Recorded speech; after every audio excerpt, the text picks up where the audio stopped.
હે guys, welcome to our YouTube channel Ronak Purani coaching. તો આજે આપણે જોઈશું દ્રાવણોની અંદર સેકન્ડ ટોપિક, જેનું નામ છે રાઉલ્ટનો નિયમ. ઓકે, તો રાઉલ્ટનો નિયમની ચર્ચા કર્યા પહેલાં આપણે જોઈ લઈએ બાષ્પ દબાણ શું છે. એનો ખ્યાલ હોવો ખૂબ જ જરૂરી છે. તો બાષ્પ દબાણ શું છે? તો એ બધા જાણો છો એ પ્રમાણે બાષ્પ શું છે એ પહેલાં જોઈએ આપણે. તો કોઈ પ્રવાહી ભરેલું હોય, બરાબર, એનું આપણે કોઈ તાપમાન આપીએ, ચોક્કસ તાપમાને એ પ્રવાહીમાંથી બાષ્પ બનવાનું ચાલુ થાય. બરાબર, એ તમે બધાએ જોયું જશે. દાખલા તરીકે પેટ્રોલનું ઉદાહરણ જોઈએ. બરાબર, તો પેટ્રોલની ટાંકી તમે જેવી ખોલશો એમાંથી ઉપરથી થોડીક બાષ્પ આવતી હશે, દેખાતી હશે તમને. બરાબર, તો એ શું છે? બાષ્પ છે. પેટ્રોલ જે રહ્યું એ કેવું છે? ખૂબ જ બાષ્પશીલ પ્રવાહી છે. જ્યારે પાણીમાંથી તમને નહીં દેખાય, સામાન્ય તાપમાને પાણીમાંથી બાષ્પ નીકળતી દેખાશે નહીં, બરાબર, પણ થોડી થોડી પ્રમાણમાં તો નીકળતી જ હોય. બરાબર, એટલે પેટ્રોલના પ્રમાણમાં પાણી જે રહ્યું થોડુંક ઓછો બાષ્પશીલ છે. પણ પેટ્રોલ છે, કેરોસીન છે, આલ્કોહોલ, એ બધા કેવા છે? વધુ બાષ્પશીલ છે. તો ચલો ચર્ચા કરીએ આપણે બાષ્પ દબાણ વિશે. તો બાષ્પ દબાણ કોને કહેવાય? તો સમજીએ આપણે પહેલા. આપણી જોડે એક આ બીકર છે, બરાબર, એની અંદર કોઈ પ્રવાહી ભરેલું છે. આની અંદર આપણે લઈ લઈએ છીએ પ્રવાહી.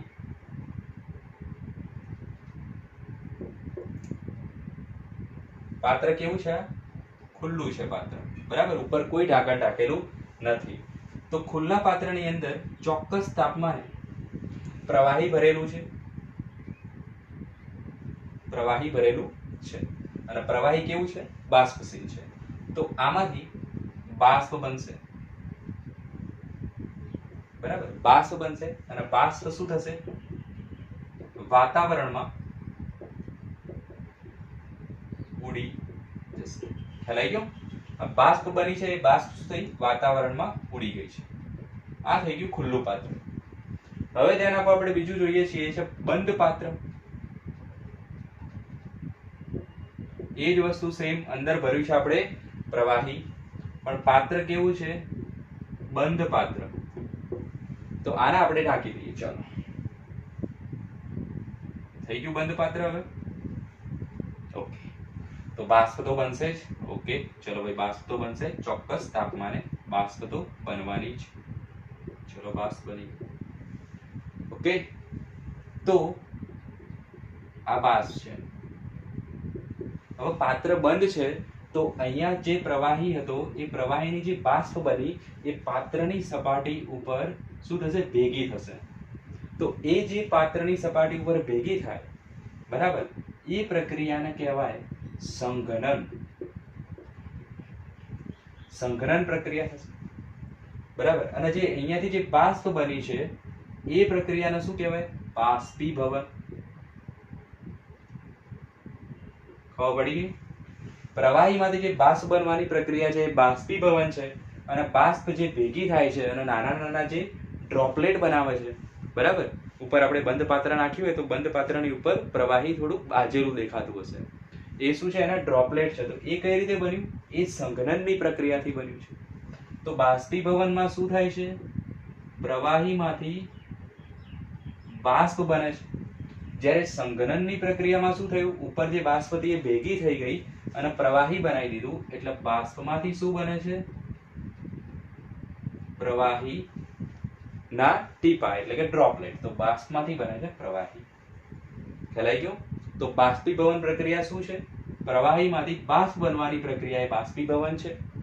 અને એનું ભેગું થવાનું, પ્રવાહી ઉપર જે બાષ્પ રહી એ ભેગી થાય છે, પ્રવાહીના ડ્રોપલેટ બનાવે છે, એ પ્રક્રિયાને કહેવાય સંઘનન. ઓકે, તો બાષ્પ બનવાની પ્રક્રિયા બી ચાલુ હોય અને સંઘનનની પ્રક્રિયા પણ ચાલુ હોય. તો ઉપર જે પ્રવાહી બનશે એ પછી પાછું ઠંડુ થઈ જશે, બાષ્પ ઠંડી થઈને પ્રવાહી બનશે અને એ પ્રવાહી પાછું નીચે આવશે. એટલે કે એ પણ પ્રક્રિયા ચાલુ રહેશે. ખ્યાલ આવે? સંઘનન પણ ચાલુ રહેશે, બાષ્પીભવન પણ ચાલુ રહેશે. એક ટાઈમ એવો આવશે કે બાષ્પીભવન અને સંઘનનની વચ્ચે, આ બે પ્રક્રિયાની વચ્ચે શું થઈ જશે? સંતુલન સ્થપાઈ જશે. શું થઈ જશે? સંતુલન સ્થપાઈ જશે અને એ સ્થિતિએ જે બાષ્પ દબાણ હોય બાષ્પનું, એ સ્થિતિએ જે બાષ્પ પ્રવાહી ઉપર દબાણ કરે છે એને કહેવાય બાષ્પ દબાણ. ખ્યાલ આવી ગયો? તો બાષ્પ દબાણ કોને કહેવાય? જ્યારે બાષ્પીભવનની પ્રક્રિયા અને સંઘનનની પ્રક્રિયા વચ્ચે સંતુલન સ્થપાઈ જાય એ સમયે જે બાષ્પનું દબાણ હોય એને કહેવાય બાષ્પ દબાણ. તો આખી વસ્તુ પરથી તમને ખ્યાલ આવી ગયો. અહીંયા શું હશે?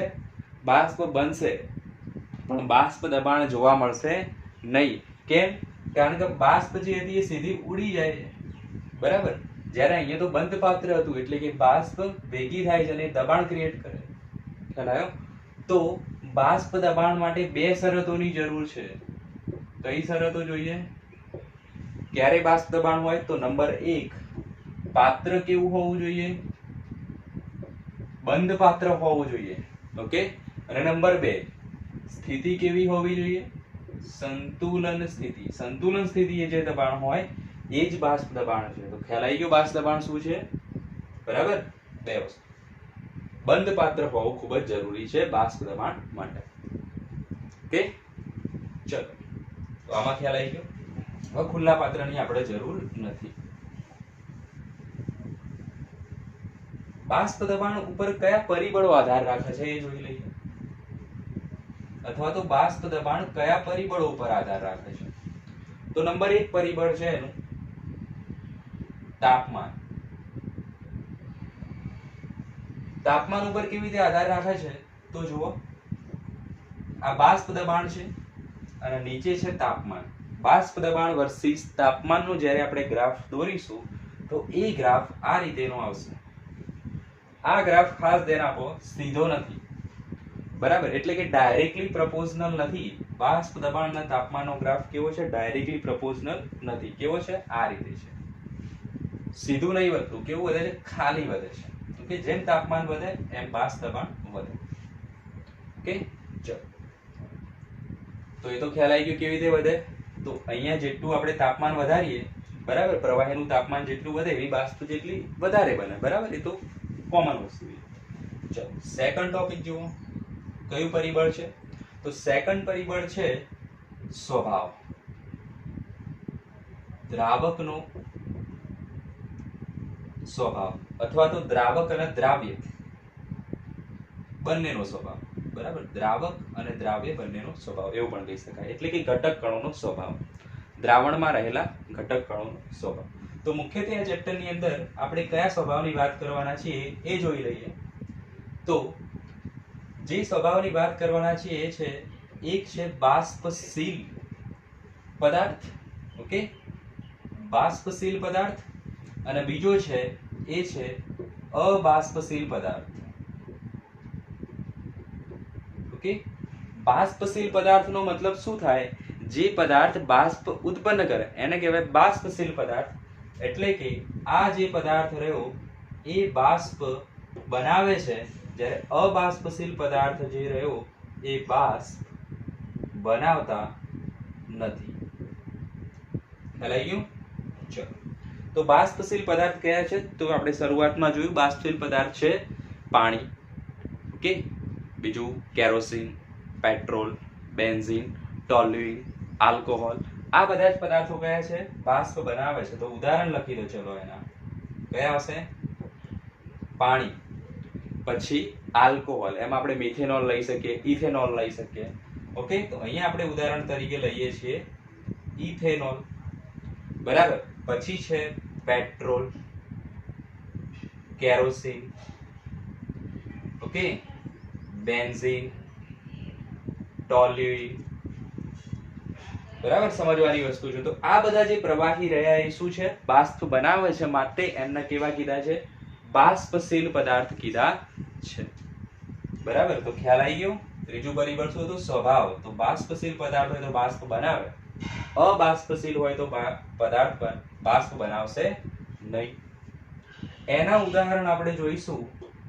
તો એ છે મુખ્યત્વે અવિદ્યુત વિભાજ્ય દ્રાવ્ય. કેવા છે? અવિદ્યુત વિભાજ્ય દ્રાવ્ય, અથવા તો લખી શકીએ અહીંયા આપણે પદાર્થ. દ્રાવ્ય નથી લખવું, અહીં લખીએ આપણે પદાર્થ. અવિદ્યુત વિભાજ્ય કયા હોય? ગ્લુકોઝ, પછી ખાંડ, ધેન યુરિયા. આ બધા જે પદાર્થ છે એ કયા છે? અબાષ્પશીલ પદાર્થ છે, મતલબ એમાંથી બાષ્પ ઉત્પન્ન થશે નહીં. બરાબર, આ બાષ્પ ઉત્પન્ન થશે. તો આ બધી જ ચર્ચા આખા ચેપ્ટરમાં આપણે કરવાની છે. બરાબર, તો આ થઈ ગયું એકદમ બેઝિક વસ્તુ બાષ્પ દબાણ વિશે. કોને કહેવાય? બે શરતો હોય, એક છે બંધ પાત્ર, બીજું છે સંતુલન, તો જ બાષ્પ દબાણ હોય. અને કયા પરિબળો અસર કરે છે? એક છે તાપમાન, તો તાપમાન વધશે એમ બાષ્પ દબાણ પણ વધશે. પણ કેવી રીતે વધશે? આ રીતે વધશે. આ રીતે વધશે નહીં. આવો ગ્રાફ ના આવે, ખોટી વસ્તુ. આ રીતે વધશે. ક્લિયર? સેકન્ડ, દ્રાવકનો સ્વભાવ એટલે કે પદાર્થનો સ્વભાવ. તો બાષ્પશીલ પદાર્થના ઉદાહરણ જોયા તમે, અબાષ્પશીલ પદાર્થના ઉદાહરણ જોયા. અહીંયા આપણે ઉદાહરણ તરીકે લીધું છે અવિદ્યુત વિભાજ્ય પદાર્થ. ઓકે, એનો મતલબ શું થયો? એવો પદાર્થ જે પાણીમાં જઈને એનું આયનીકરણ ના થાય. બરાબર, ખાંડ છે, યુરિયા છે, ગ્લુકોઝ છે. તો જુઓ C6H12O6 ગ્લુકોઝ જે છે એને જો પાણીમાં નાખો તો આના ટુકડા ના થાય. મતલબ ટુકડા ના થાય મતલબ C6H12-O6+ એવું કશું ના થાય. બરાબર, એ એમના એમ રહેશે, ખાલી એના ભૌતિક ટુકડા જ થાય, રાસાયણિક ટુકડા ના થાય. ક્લિયર? તો આના વિશે આપણે ડિટેલમાં જેમ જેમ ચેપ્ટર આગળ જશે એમ ચર્ચા કરીશું. અત્યારે ખાલી ઉદાહરણ યાદ રાખો. ઓકે, તો બેઝ બની ગયો છે.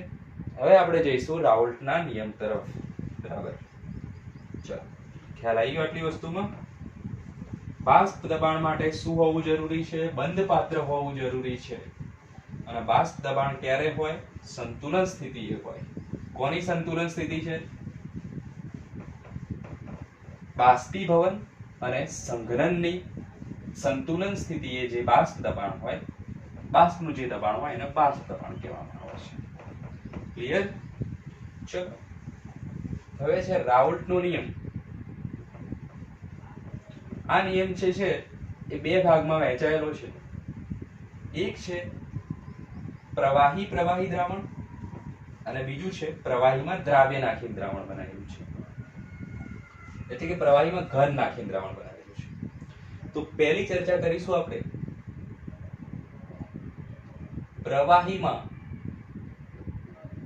પ્રવાહી દ્રાવણો. આનો મતલબ શું થયો? દ્રાવક પણ પ્રવાહી છે અને દ્રાવ્ય પણ પ્રવાહી છે એવું દ્રાવણ. સાદી ભાષામાં કહીએ શું કહેવા માંગે છે? દ્રાવક પ્રવાહી વત્તા દ્રાવ્ય પ્રવાહી. ખ્યાલ આવી ગયો? દ્રાવક પ્રવાહી વત્તા દ્રાવ્ય તરીકે પણ પ્રવાહી છે. ઓકે, તો ઉદાહરણ લઈએ આપણે. એક બીકર છે,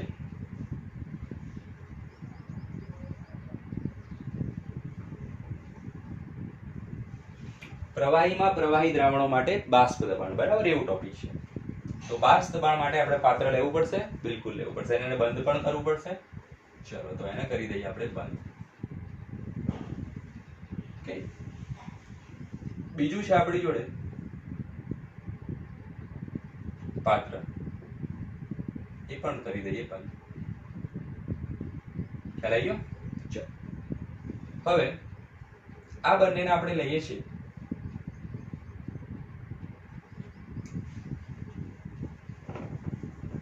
આ જે રહ્યું એમાં પ્રવાહી લઈ લઈએ.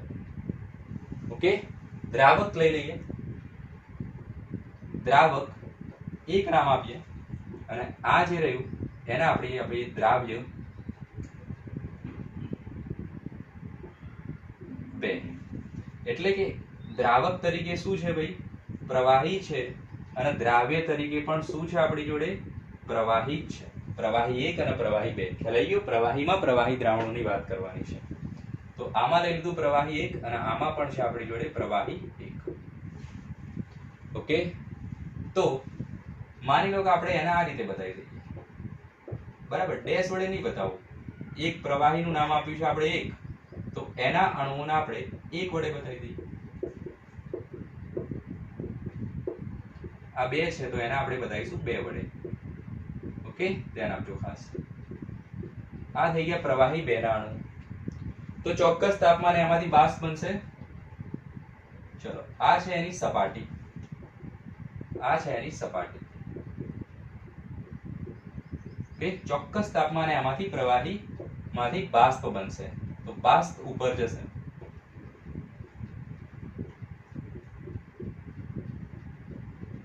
તો પ્રવાહી એકમાંથી જે બાષ્પ બનશે એને આપણે આ રીતે બતાવી શકીએ. આ બાષ્પ છે. ઓકે, આ થઈ ગઈ પ્રવાહી એકની બાષ્પ.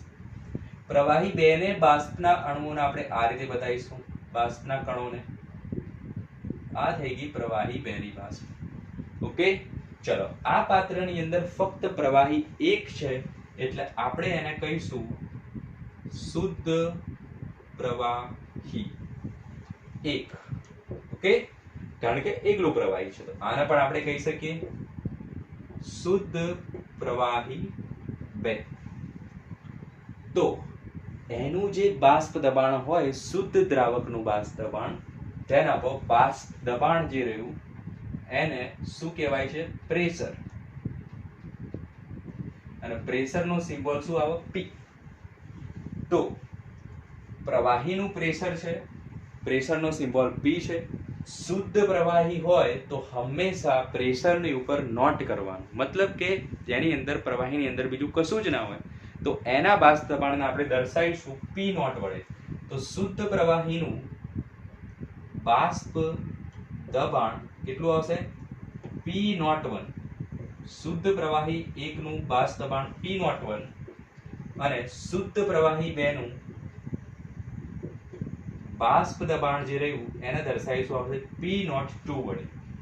ખ્યાલ આવી ગયો? P01 આ રહ્યું શુદ્ધ પ્રવાહી 1 નું બાષ્પ દબાણ P01, આ છે P02.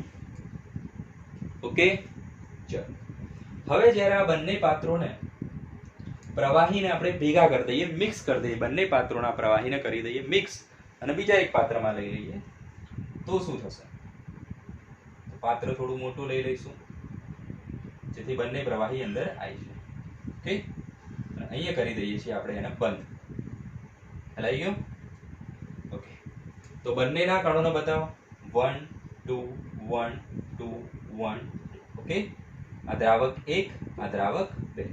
હવે ધ્યાન આપો, અહીંયા શુદ્ધ દ્રાવક 1 નાખ્યું અને શુદ્ધ દ્રાવક 2 નાખ્યું, મતલબ હવે મિક્સ થઈ ગયા એટલે હવે એને શુદ્ધ કહેવાય નહીં.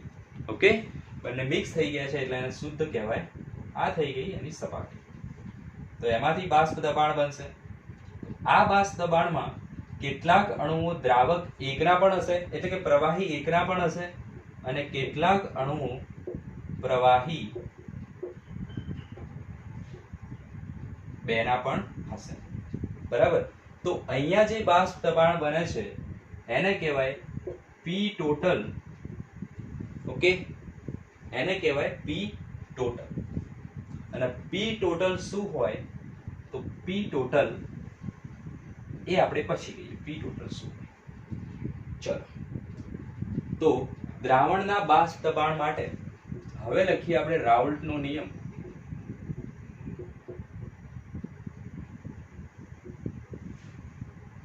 બરાબર? તો જો અહીંયા જે બંનેને મિક્સ કરી દીધા આપણે, બંને પ્રવાહીને, એટલે હવે શુદ્ધ રહ્યા નથી. બરાબર? તો અહીંયા જે બાષ્પ દબાણ હશે 1 નું અને 2 નું એ શુદ્ધ નથી. તો એના માટે શબ્દ વપરાય છે આંશિક બાષ્પ દબાણ, જેને કહેવાય P1 અને P2. તો P1 જે રહ્યું એ દ્રાવક 1 નું આંશિક દબાણ છે. P1 જે રહ્યું એ પ્રવાહી 1 નું આંશિક દબાણ છે, જ્યારે P2 જે છે એ પ્રવાહી 2 નું આંશિક દબાણ છે. ખ્યાલ આવી ગયો? બંને મિક્સ થઈ ગયા એટલે એને શુદ્ધ દબાણ ના કહેવાય. ઓકે, શુદ્ધ પ્રવાહીનું બાષ્પ દબાણ ના કહેવાય, એને કેવું કહેવાય? આંશિક દબાણ કહેવામાં આવશે. બરાબર? અને જે ટોટલ બાષ્પ દબાણ હશે એ બંનેના આંશિક દબાણના સરવાળા બરાબર હોય છે. બરાબર? તો રાઉલ્ટનો નિયમ શું કહે છે? જ્યારે બાષ્પશીલ પ્રવાહીનું દ્રાવણ બનાવવામાં આવે છે ત્યારે પ્રવાહીનું જે આંશિક દબાણ હોય એ એના મોલ અંશના સમપ્રમાણમાં હોય છે. શું હોય છે? આંશિક બાષ્પ દબાણ. ખ્યાલ આવે છે? બાષ્પશીલ પ્રવાહીમાં પ્રવાહી દ્રાવણ માટે એમના પ્રવાહીના આંશિક દબાણ એ એમના મોલ અંશના સમપ્રમાણમાં હોય છે. બરાબર? મોલ અંશના સમપ્રમાણમાં હોય છે. મોલ અંશને x વડે દર્શાવાય અને મોલ અંશ એ શું છે? તો મોલ અંશ એ એક ટાઈપની સાંદ્રતાનો એકમ જ છે, એટલે કે સાંદ્રતા છે. ઓકે, તો અહીંયા આપણે લખી શકીએ આંશિક દબાણ પ્રવાહી એક માટે કેટલું થશે? P1 ચલે છે x1, કારણ કે આંશિક દબાણ મોલ અંશના સમપ્રમાણમાં છે, તો P1 ચલે છે x1. કોના માટે? પ્રવાહી એક માટે. તો એ જ રીતે પ્રવાહી બે માટે શું આવે? P2 ચલે છે x2 આવશે. ઓકે, ચલે છે નીકળી જાય તો P1 is equal to P01 x1 થશે અને P2 is equal to P02 x2 થશે. ઓકે, અહીંયા એક વસ્તુ લખીએ તો દ્રાવક એક પ્રવાહી એક છે, બરાબર? એમાં એના મોલ અંશ લખી દઈએ અહીંયા. ઓકે, ચલો, તો દ્રાવક એકના મોલ અંશ કેટલા છે? x1 છે અને દ્રાવક બેના મોલ અંશ કેટલા છે? x2 છે. ઓકે, તો જો આંશિક દબાણ દ્રાવક એકનું એટલે કે પ્રવાહી એકનું આંશિક દબાણ આ રીતે આવશે P01 x1 અને P2 P02 x2. અહીંયા P01 શું છે? શુદ્ધ દ્રાવકનું બાષ્પ દબાણ. આ શું છે? શુદ્ધ દ્રાવક બેનું આંશિક દબાણ. ઓકે, શુદ્ધ દ્રાવક બેનું બાષ્પ દબાણ. ક્લિયર? જે આપણે અહીંયા વસ્તુ લખેલી છે, શુદ્ધ પ્રવાહી એકનું બાષ્પ દબાણ અને P02 એટલે શુદ્ધ પ્રવાહી બેનું બાષ્પ દબાણ. તો આ રીતે થઈ ગયું. હવે આ થયું રાઉલ્ટના નિયમ અને હવે ડાલ્ટનનો નિયમ લાગુ પાડીએ તો ડાલ્ટન એવું કીધું હતું P ટોટલ જે ટોટલ બાષ્પ દબાણ માટે ડાલ્ટનનો નિયમ છે, એને એવું કીધું P total is equal to P1 plus P2. P1 કેટલા છે? P01 x1 પ્લસ P2 કેટલા છે? P02 into x2. ઓકે, ચલો x1 ની જગ્યાએ આપણે x2 મૂકવા હોય તો જુઓ x1 પ્લસ x2 બરાબર કેટલા થાય? 1 થાય. ખ્યાલ છે બધાને? મોલ અંશનો સરવાળો હંમેશા કેટલો થશે? 1 થશે. તો x2 બરાબર 1 માઇનસ x1 થાય. બરાબર? પણ આપણે x1 ની જરૂર છે તો x1 બરાબર 1 માઇનસ x2 થશે. ક્લિયર? તો આ x1 ની જગ્યાએ આ વેલ્યુ મૂકી શકાય. ચલો મૂકી દો. તો P01 1 minus x2 plus P02 into x2. Okay, તો P01 minus P01 x2 plus P02 x2. Clear? આમાંથી x2 કોમન કાઢી દઈએ તો P01 okay minus x2 plus x2 common કાઢીએ તો આવશે P02 minus P01. Clear? P01 એમના એમ, અહીંયાથી x2 common, P02 minus P01. કોના બરાબર આવશે? P ટોટલ બરાબર. આ થઈ ગયો રાઉલ્ટનો નિયમ. ક્લિયર? ચલ, તો શું કર્યું આપણે? કોની વાત કરી? પ્રવાહીમાં પ્રવાહી દ્રાવણ. બંને પ્રવાહી લઈ લીધા. શુદ્ધ પ્રવાહી છે માટે એનું બાષ્પ દબાણ કેટલું દર્શાવાય? શુદ્ધ માટે હંમેશા P01 અને 2 પ્રવાહી માટે P02. બંનેને મિક્સ કર્યા તો બંનેનું બાષ્પ દબાણ ભેગું થશે. 1 ના પણ ગણો ઉપર જશે, 2 ના પણ ગણો ઉપર જશે. તો એનું જે કુલ બાષ્પ દબાણ છે એને દર્શાવાય P1 પ્લસ P2 વડે. અને P1 જે છે એ હવે આંશિક દબાણ કહેવાશે કારણ કે હવે શુદ્ધ નથી રહ્યો. અને P2 નું જે દબાણ છે આંશિક બાષ્પ દબાણ કહેવાશે. તો રાઉલ્ટે એવું કીધું કે પ્રવાહીનું બાષ્પ દબાણ એટલે કે આંશિક બાષ્પ દબાણ એના મોલ અંશના સમપ્રમાણમાં હોય છે. મોલ અંશને આપણે 1 પ્રવાહી માટે x1 કીધા, 2 પ્રવાહી માટે x2 કીધા. તો ઇક્વેશન આ રીતે છે, P1 ચલે છે x1 ચલે છે નીકળશે તો ઇઝ ઇક્વલ ટુ આવશે અને P01 આવશે. P01 શુદ્ધ પ્રવાહીનું બાષ્પ દબાણ છે. આ શુદ્ધ પ્રવાહી 2 નું બાષ્પ દબાણ છે.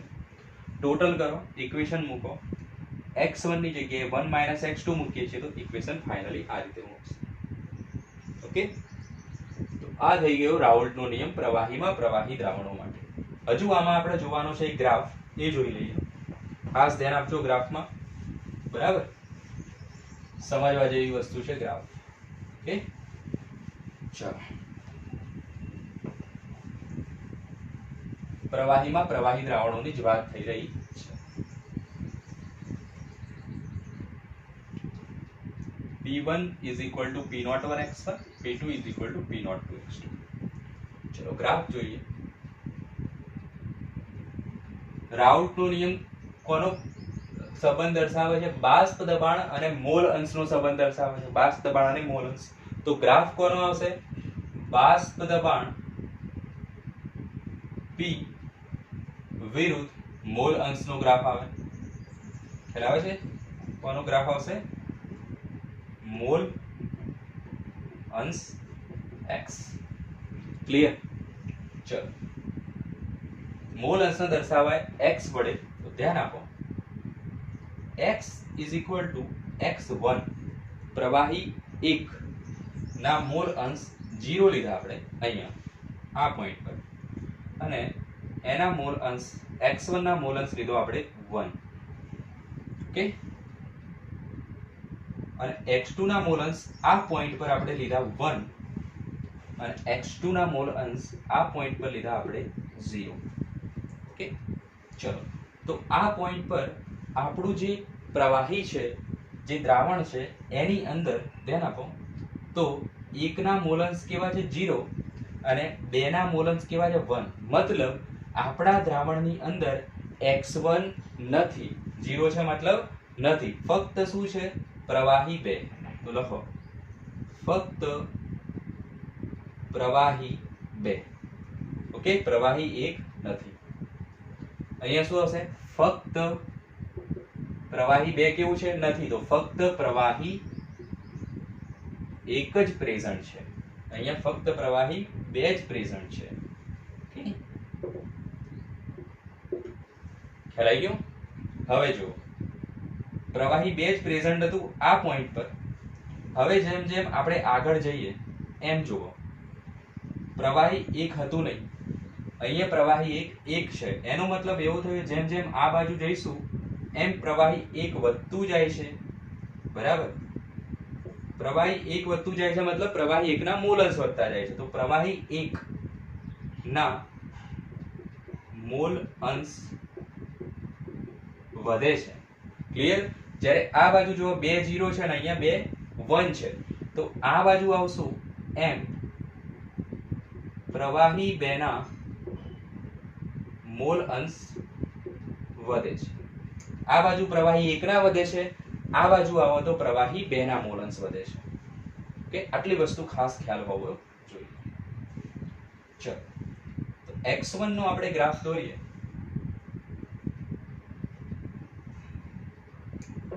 પોઈન્ટ લઈ લઈએ અહીંયા.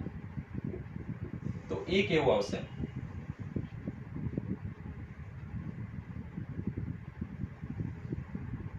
આ રીતે આવશે. Okay, P1 is equal to P01 x1. x1 વધી રહ્યા છે, 0 થી 1 સુધી કોણ જઈ રહ્યું છે? x1. તો આ ગ્રાફ કોનો કહેવાય? P1 નો કહેવાય, કારણ કે x1 વધી રહ્યા છે. ઓકે, જેમ જેમ x1 વધે એમ P1 વધે. દેખાય છે સૂત્ર પરથી? P1 વધે એમ એમ x1 વધે. તો અહીંયા લખી શકાય P01 x1 નો ગ્રાફ છે. P1 is equal to P01 x1 નો ગ્રાફ છે. ખ્યાલ આવી ગયો? જેમ x1 વધશે એમ P1 વધશે. જ્યારે x1 ની વેલ્યુ 1 હશે, એટલે કે એકલો x1 હશે દ્રાવકમાં, ફક્ત પ્રવાહી 1 છે, ત્યારે એનું બાષ્પ દબાણ કેટલું થાય? P01 જેટલું થાય. તો આ બિંદુએ બાષ્પ દબાણ કેટલું હશે? P01 હશે. કેમ? કારણ કે એમાં બે પ્રવાહી તો છે જ નહીં, 2 નંબરનું પ્રવાહી, ફક્ત પ્રવાહી એક જ પ્રેઝન્ટ છે, એટલે આપણે કહીએ એને P01. એ જ રીતે આપણે x2 નો ગ્રાફ દોરવો હોય, એટલે કે P2 નો ગ્રાફ દોરવો હોય, તો P2 કોના પર ડિપેન્ડ કરે છે? x2 પર ડિપેન્ડ કરે છે. જેમ x2 ની વેલ્યુ 0 થી એક તરફ જશે એમ P2 ની પણ વેલ્યુ વધશે. તો P2 ની વેલ્યુ બતાવવા વધતી, આ ગ્રાફ થોડોક સીધો થોડોક ઊંચો દોરશું. ઓકે, ચલો. તો આ જે ગ્રાફ થઈ ગયો છે P2 માટે, P2 is equal to P02 x2. Okay, x2 ની વેલ્યુ જેમ વધશે એમ P2 પણ વધશે. દેખાય છે? ચલો, તો આ થઈ ગયો P2 માટેનો ગ્રાફ. હવે જો આ પોઈન્ટે કેટલા આવશે? અહીંયા P01 હતા, તો અહીંયા શું આવે? P02. કેવી રીતે? શુદ્ધ પ્રવાહી 2 નું બાષ્પ દબાણ, મતલબ એમાં ફક્ત શુદ્ધ પ્રવાહી 2 જ હોય. તો દેખાય છે આ પોઈન્ટે ફક્ત શું છે? શુદ્ધ પ્રવાહી 2 છે, એટલે કે ફક્ત પ્રવાહી 2 છે, 1 તો 0 છે. તો એને કહેવાય P02. તો હવે આ બંનેને જ્યારે આપણે જોઈન્ટ કરી દઈએ, મતલબ P1 અને P2 બંને ગ્રાફને ભેગા કરીએ તો પણ મતલબ P ટોટલ મળશે. P total is equal to P1 plus P2. તો ગ્રાફને ગોખવાની જરૂર નથી, બરાબર? ગ્રાફને સમજવાનો છે, બરાબર? આખો ગ્રાફ શું છે એ તમને સમજાવી દીધું. ક્લિયર? ખ્યાલ આવી ગયો? ઓકે, ચલો. તો આ થઈ ગયું પ્રવાહીમાં પ્રવાહી દ્રાવણો માટે રાઉલ્ટનો નિયમ, બરાબર? ડ્રો કરી દો. આ વસ્તુ ખાસ લખજો, કોન્સેપ્ટ ક્લિયર થશે. આ વસ્તુ લખજો, આ બધું બુકમાં નહીં હોય, બરાબર? ગ્રાફ કોની વિરુદ્ધ છે? બાષ્પ દબાણ વર્સિસ મોલસ. કેમ? તો રાઉલ્ટનો નિયમ કોનું આપે છે? રાઉલ્ટનો નિયમ એવું કહે છે બાષ્પ દબાણ એ મોલસના સમપ્રમાણમાં છે. ખ્યાલ ગયો?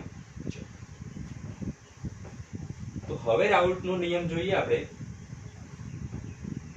પ્રવાહીમાં અબાષ્પશીલ દ્રાવ્ય પદાર્થ નાખીને. આ એકદમ ફટાફટ જોઈ લઈશું, બરાબર? કારણ કે કોન્સેપ્ટ હવે ક્લિયર છે.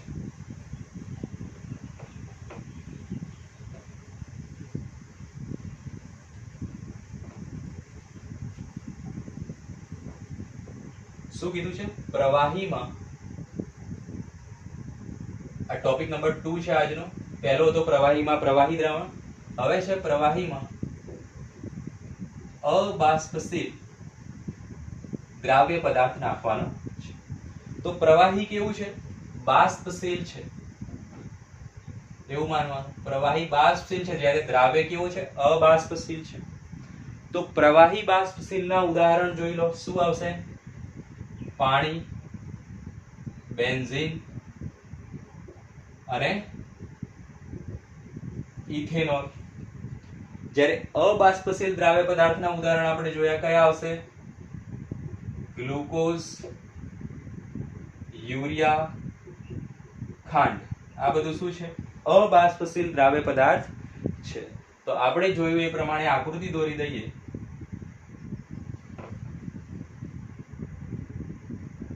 આ છે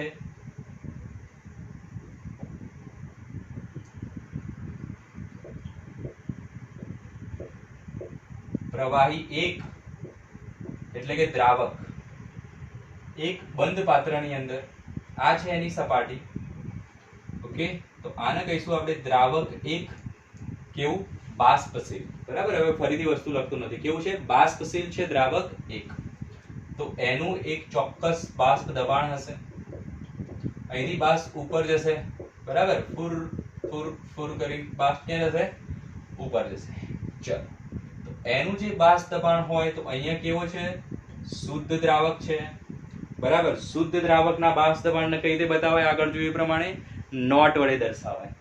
તો અહીંયા આપણે લખીશું P01. એ શું છે? શુદ્ધ દ્રાવક 1 નું બાષ્પ દબાણ. ક્લિયર? હવે આપણે વાટકીમાં લઈને આવ્યા છીએ ખાંડ, બરાબર? શું હશે અહીંયા? ભાઈ ખાંડ છે ફોર એક્ઝામ્પલ, એટલે કે અબાષ્પશીલ દ્રાવ્ય પદાર્થ છે, બરાબર? અબાષ્પશીલ દ્રાવ્ય પદાર્થ જે પોતે બાષ્પ ઉત્પન્ન કરતો નથી. ઓકે, ઉદાહરણ તરીકે ખાંડ અથવા ગ્લુકોઝ. તો આને આપણે જ્યારે મિક્સ કરીશું તો શું થશે?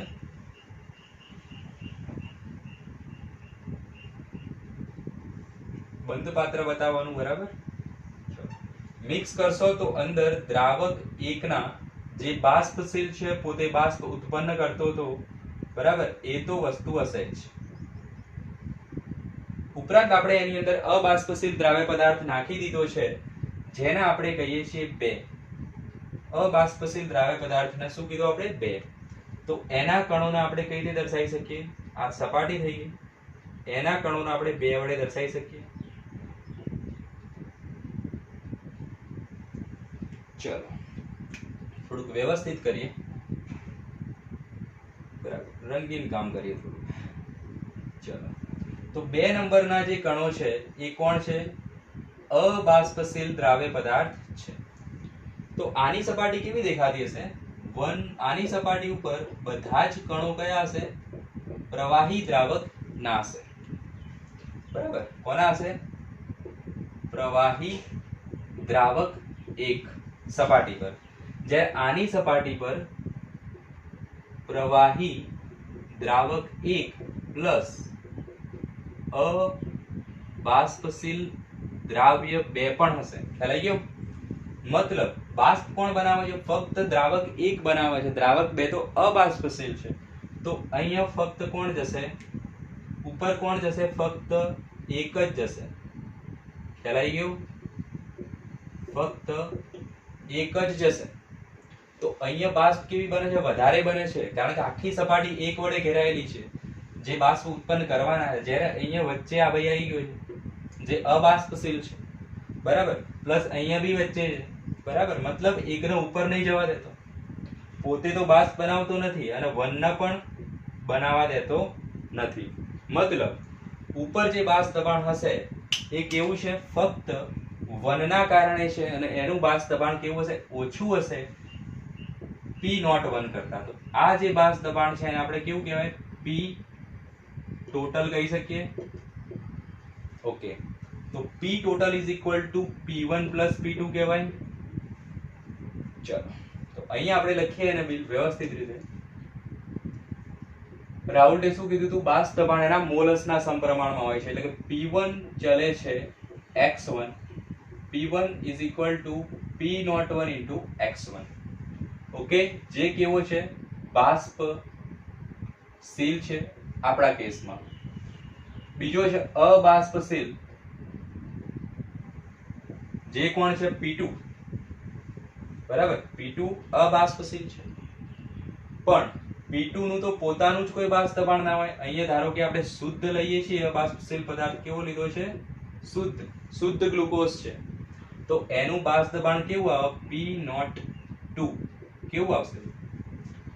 અબાષ્પશીલ છે તો બાષ્પ દબાણ હોય જ નહીં. કેવું આવે? 0. ખ્યાલ આવ્યો? P02 એના કેવા હોય? 0 હોય. તો P2 પણ કેવા થાય? 0 જ થાય. ખ્યાલ આવે છે? તો P2 ઇઝ ઇક્વલ ટુ કેવા થશે? 0. તો અહીંયા આ કેસમાં P ટોટલ એ શું છે? એ જ P1 છે. P ટોટલ એ જ P1 છે. ખ્યાલ આવી ગયો? P2 તો કેવા છે? 0 છે.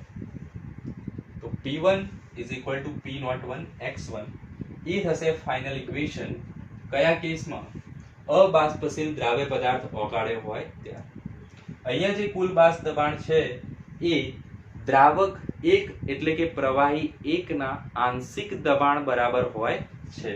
દ્રાવ્ય બેનું કોઈ બાષ્પ દબાણ હોતું નથી. બીજું આપણે જોયું, અહીંયા જે બાષ્પ દબાણ છે વધારે છે, અહીંયા ઓછું છે. કેમ? તો દ્રાવ્ય જે પદાર્થ છે એ એમને રોકે છે ઉપર આવતા, બરાબર. અહીંયા દ્રાવક એકના અણુઓ સરળતાથી છટકીને ઉપર જઈ શકે છે, જ્યારે અહીંયા સરળતાથી છટકીને ઉપર જઈ શકતા નથી. ઓકે, કેમ? તો સપાટી પર અબાષ્પશીલ દ્રાવ્ય પદાર્થ અડચણરૂપ બને છે. ખ્યાલ આવી ગયો? તો એનું ઇક્વેશન આ રીતે થશે. તો આનો ગ્રાફ તો એકદમ સિમ્પલ થઈ જશે. બાષ્પ દબાણ વર્સિસ મોલ અંશ x નો ગ્રાફ દોરવો હોય તો શું આવે? આ રીતે આવશે. અને આ ગ્રાફ થશે P1 is equal to P01 x1 માટે. ઓકે, તો P1 ચલે છે x1 નો ગ્રાફ આ રીતે આવશે. તો આ થઈ ગયો સેકન્ડ કેસ. પ્રવાહીમાં અબાષ્પશીલ દ્રાવ્ય પદાર્થ ઓગાળીએ તો. શું થાય છે? બાષ્પ દબાણમાં ઘટાડો થાય છે. કેમ? અહીંયા પ્રવાહીના જે અણુઓ છે, જે ઘટક છે, એ સરળતાથી બાષ્પ બનાવે છે, સરળતાથી છટકી જાય છે. અહીંયા સરળતાથી છટકી શકતા નથી. તો આ થઈ ગયો રાઉલ્ટના નિયમનો ટોપિક. ઓકે, નેક્સ્ટ ટોપિકમાં મળીએ, નેક્સ્ટ વિડીયોમાં, નેક્સ્ટ લેક્ચરમાં. ત્યાં સુધી બાય બાય.